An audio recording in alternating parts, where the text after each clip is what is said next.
do was to assemble an... Meanwhile, the U.S. Army was conducting extensive experiments with a new miracle drug, LSD.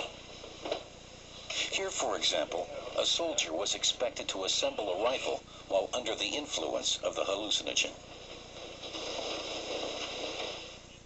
The Army's LSD experiments took place on the campus of the Chemical Corps in Edgewood Arsenal.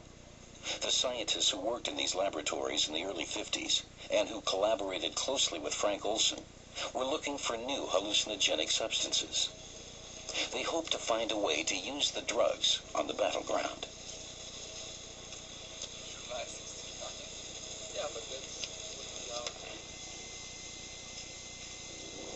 A chemist from former Nazi Germany, Dr. Fritz Hoffmann, had been hired a few years earlier to spur the search for new behavior-modifying substances.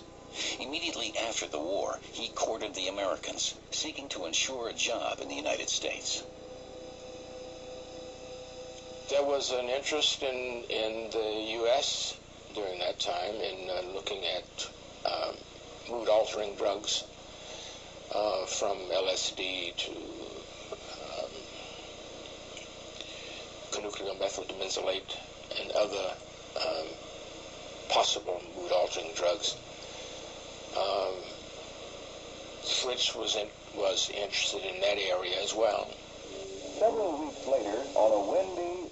After its experiments on soldiers, the Army saw potential in using LSD and other drugs to sedate and dope enemy troops.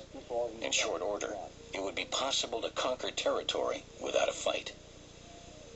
His physical actions were noticeably slower.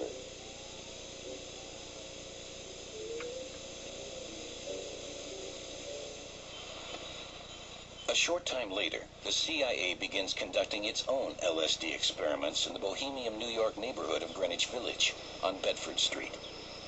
But unlike the Army experiments, the subjects of these tests, which took place in an apartment disguised as a brothel, would not be informed.